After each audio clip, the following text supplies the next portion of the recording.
Berikut ini adalah teori-teori asal-usul kehidupan. Pertama, teori abiogenesis, generatio spontanea. Teori ini mengandung dua pengertian. Pertama, makhluk hidup berasal dari makhluk tidak hidup. Teori ini disebut teori abiogenesis. Pengertian kedua, makhluk hidup terbentuk dengan sendirinya dari benda mati. Teori ini dinamakan generatio spontanea. Pendukung teori ini adalah Aristoteles, Thales, Anaximenes, dan Anthony van Leeuwenhoek.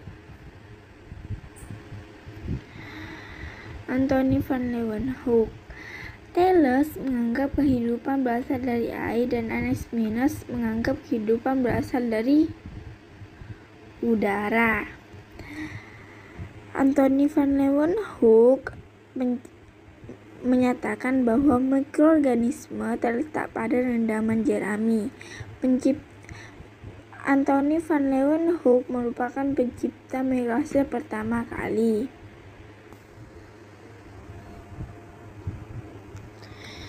Teori biogenesis. Pendukung teori biogenesis adalah Francesco Redi, Lazarus Spallanzani, dan Louis Pasteur.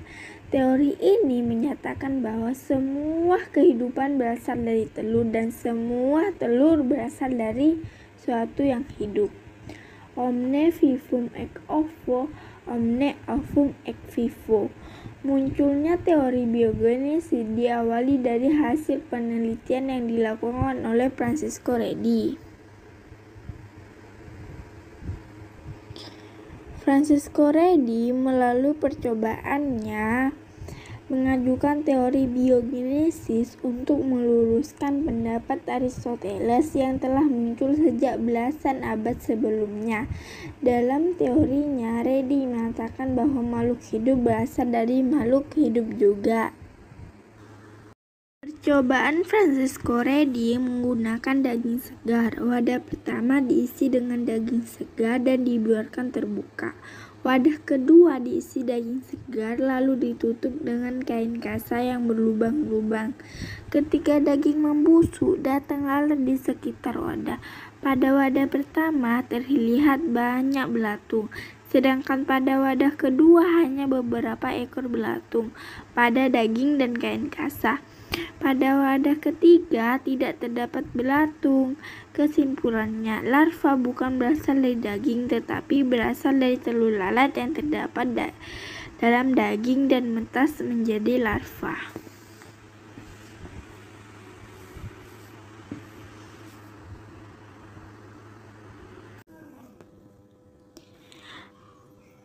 Penelitian selanjutnya dilakukan oleh Lazarus Spallanzani.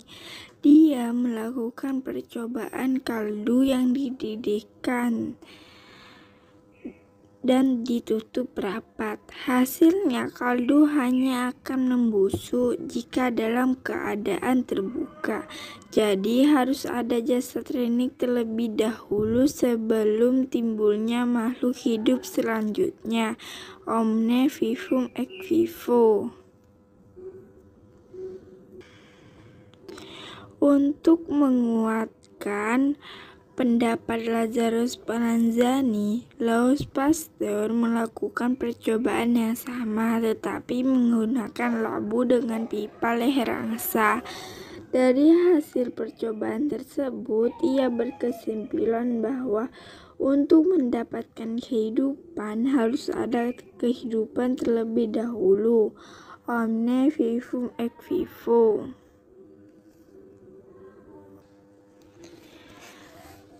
Selanjutnya, teori evolusi biokimia. Teori ini didukung oleh Oparin, Harold Urey, dan Stanley Miller. Harold Urey dalam teorinya menjelaskan bahwa asal-usul kehidupan diawali dengan adanya senyawa organik di atmosfer yang berupa gas-gas seperti metana CH4, amonia NH3, hidrogen H2, dan uap air H2O. Gas-gas tersebut apabila diberi energi listrik dan radiasi sinar kosmis akan menyebabkan terbentuknya senyawa organik.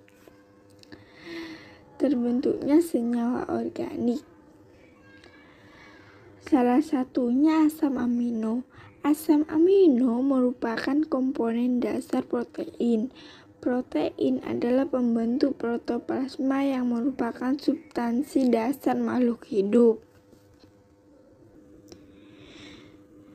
Pendukung teori biokimia adalah yang pertama Oparin.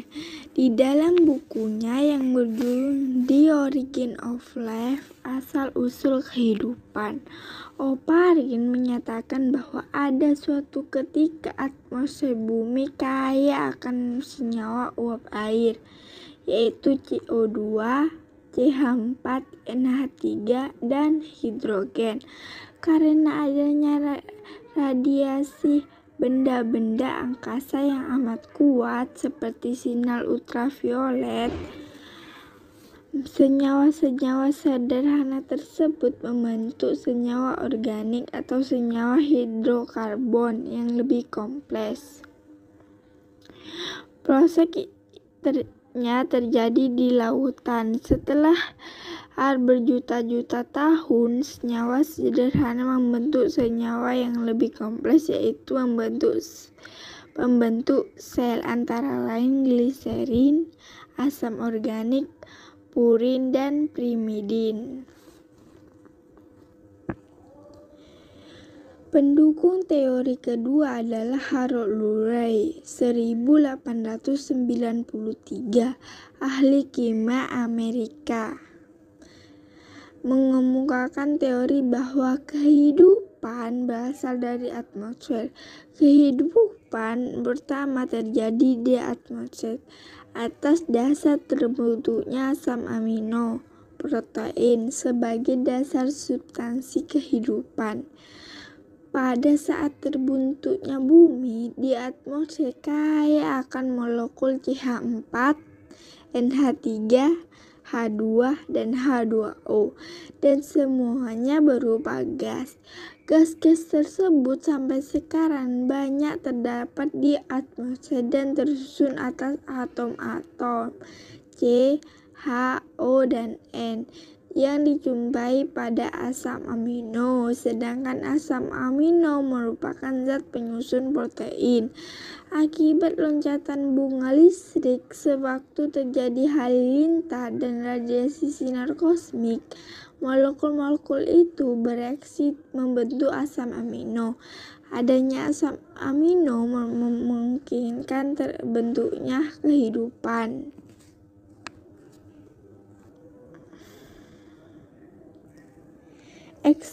Yang ketiga, Stanley-Miller.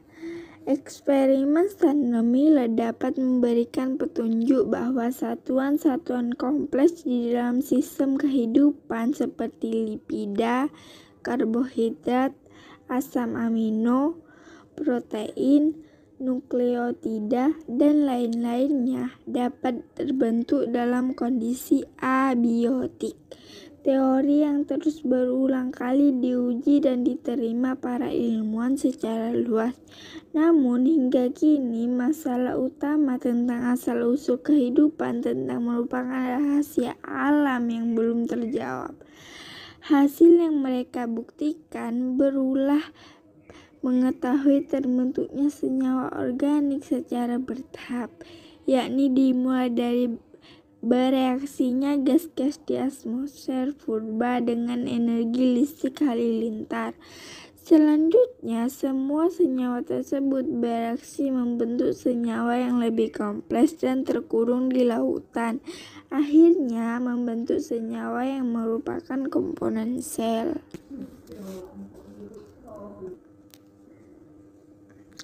Selanjutnya, teori yang ketiga adalah teori penciptaan, special creation theory.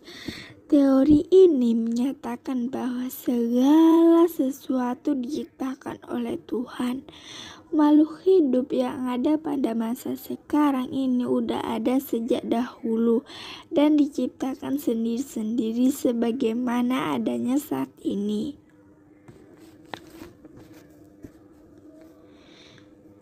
Dan yang kelima yaitu teori kosmozoa, kosmozoid teori. Teori ini menyatakan bahwa kehidupan di bumi berasal dari angkasa atau datang dari meteor yang jatuh dari angkasa luar kosmos ke bumi.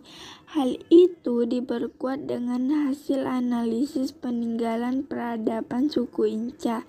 Tokoh dari paham ini adalah Arrhenius.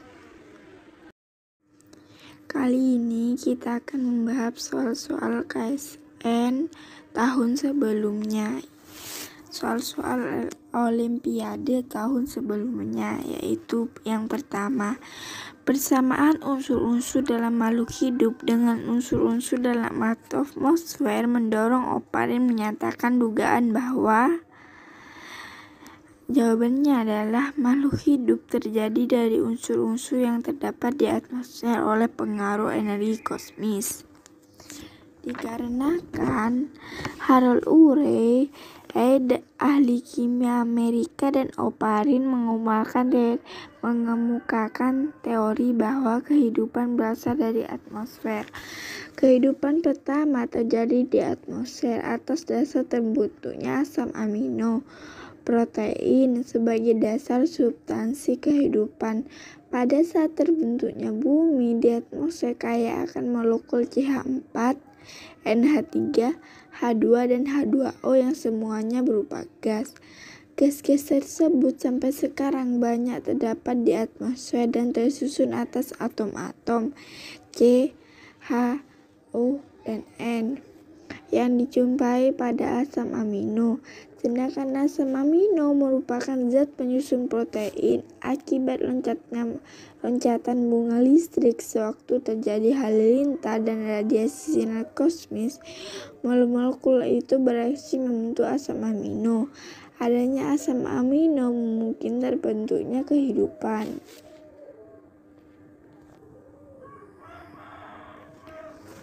Contoh soal kedua yaitu adanya mikroorganisme pada rendaman jerami yang teramat banyak pada mikroskop buatan Anthony van Leeuwenhoek mendukung teori abiogenesis karena Anthony van Leeuwenhoek adalah salah satu pencetus teori abiogenesis. Menurutnya, mikroorganisme yang terdapat pada rendaman jerami berasal dari jerami tersebut. Contoh yang ketiga adalah untuk menghalangi udara luar dan mikroorganisme masuk ke dalam percobaannya, Louis Pasteur menggunakan tentu tabung berleher angsa. Dikarenakan Louis Pasteur menggunakan tahun berangsa agar udara luar dan mikroorganisme tidak dapat masuk ke dalam percobaannya. Contoh yang keempat adalah Francesco Redi melakukan percobaan sebagai berikut. Tabung pertama diisi keratan daging tanpa ditutup. Tabung kedua diisi keratan daging ditutup rapat. Tabung ketiga diisi keratan daging dan ditutup kain kasa. Dari percobaan tersebut, Francesco Redi berpendapat bahwa makhluk hidup berasal dari makhluk hidup sebelumnya. Dikarenakan teori biogenesis menyatakan makhluk hidup berasal dari makhluk hidup sebelumnya. Percobaan Francesco Redi menggunakan daging segar. Wadah pertama diisi dengan daging segar dan dibiarkan terbuka. Wadah kedua diisi daging segar lalu ditutup dengan kain kasa yang berlubang-lubang. Ketika daging membusuk, datang lalat di sekitar wadah. Pada wadah pertama terlihat banyak belatung, sedangkan pada wadah kedua hanya beberapa ekor belatung pada daging dengan kain gasa. Pada wadah ketiga tidak terdapat belatung. Kesimpulannya, larva bukan berasal dari daging, tetapi berasal dari telur lalat yang terdapat dalam daging dan menetas menjadi larva. Contoh yang kelima yaitu omne vivum ex vivo mempunyai arti. Artinya ialah makhluk hidup berasal dari makhluk hidup sebelumnya. Karena teori biogenesis menyatakan bahwa makhluk hidup berasal dari makhluk hidup sebelumnya. Pernyataan ini dapat juga diartikan sebagai omne vivum ex vivo.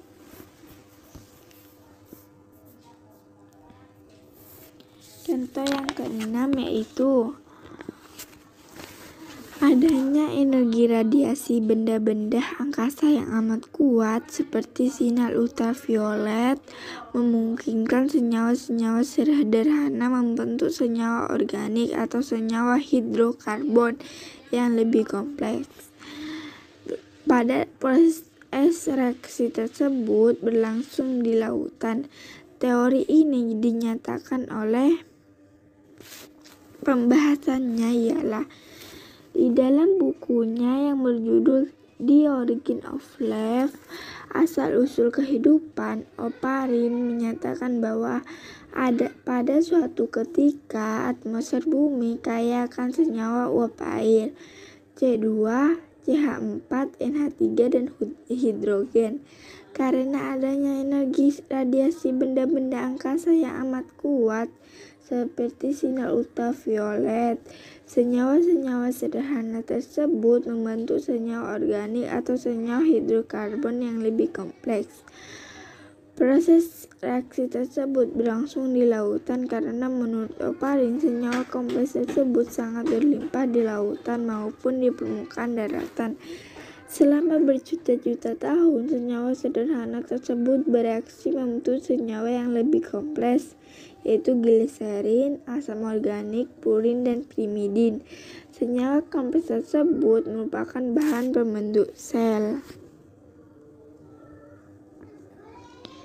Contoh yang ketujuh yaitu eksperimen yang menemukan senyawa komponen sel dilakukan oleh pembahasannya ialah eksperimen Shanell-Miller dapat memberikan petunjuk bahwa satuan-satuan kompleks di dalam sistem kehidupan seperti lipida, karbohidrat, asam amino, protein, nukleotida, dan lain-lainnya dapat terbentuk dalam kondisi abiotik.